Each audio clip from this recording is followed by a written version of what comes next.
Hello दोस्तों। इस video में हम देखेंगे इफ एल्स टीसीएल में कैसे काम में आता है। सो इफ एल्स का यूज दिखाने के लिए मैं एक वेरिएबल यहाँ पर क्रिएट कर रहा हूँ सेट ए, और इस वेरिएबल में मैं वैल्यू पुट कर रहा हूँ लेट्स से 20। ए एक वेरिएबल क्रिएट हो गया ए और उसमें एक वैल्यू है 20। अब हमें चेक क्या करना है, हम एक इफ एल्स स्ट्रक्चर लिखेंगे जिसमें हम चेक करेंगे कि यदि ए की वैल्यू 10 से बड़ी है तो एक मैसेज आ जाए कि ग्रेटर देन 10, और यदि 10 से बड़ी नहीं है तो एक मैसेज आ जाए स्मॉलर देन 10। इसका स्ट्रक्चर क्या होता है इफ एल्स का?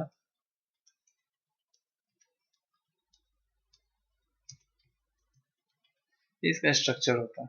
तो इफ की जो कंडीशन आएगी, हम यहाँ पर करली ब्रेस काम में ले रहे हैं, और जो इफ की ओपनिंग बॉडी होगी, उस ओपनिंग जो करली ब्रेस होगा इफ की बॉडी का, वो सेम लाइन पे होना चाहिए। ये बात आपको ध्यान में रखने की जरूरत है। यदि आप इस करली ब्रेस को नेक्स्ट लाइन पे मूव कर देते हो तो इस केस में एरर आ जाएगी। ओके, तो इनिशियली हम केवल इफ का यूज देखते हैं।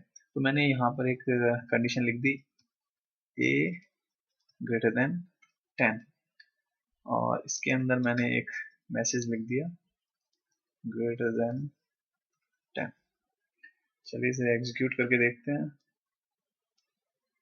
ये टर्मिनल में मुझे उसकी लोकेशन तक मूव करना होगा, तो cd डेस्कटॉप, और इस ns2 स्क्रिप्ट नाम के फोल्डर में ये फाइल स्टोर है।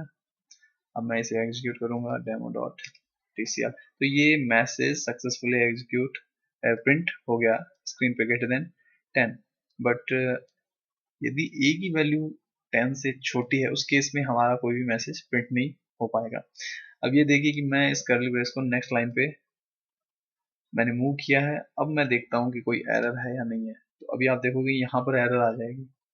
So the thing is that कि जो भी ओपनिंग बॉडी होगी इफ की, तो ओपनिंग बॉडी का जो ओपनिंग जो करली ब्रेस होगा बॉडी का, वो सेम लाइन पे होना बहुत जरूरी है।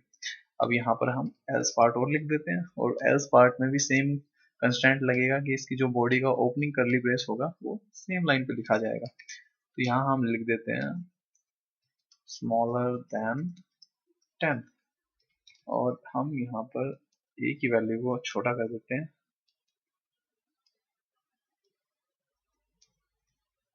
तो ये हमारा इफ एल्स ब्लॉक सक्सेसफुली काम कर रहा है।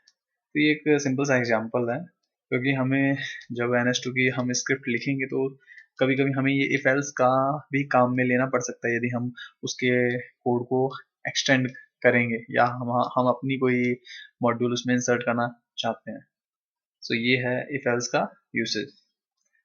नेक्स्ट जो ट्यूटोरियल होगा उसमें हम देखेंगे लूप कंस्ट्रक्ट कैसे काम में लेते हैं। Thank you very much for watching.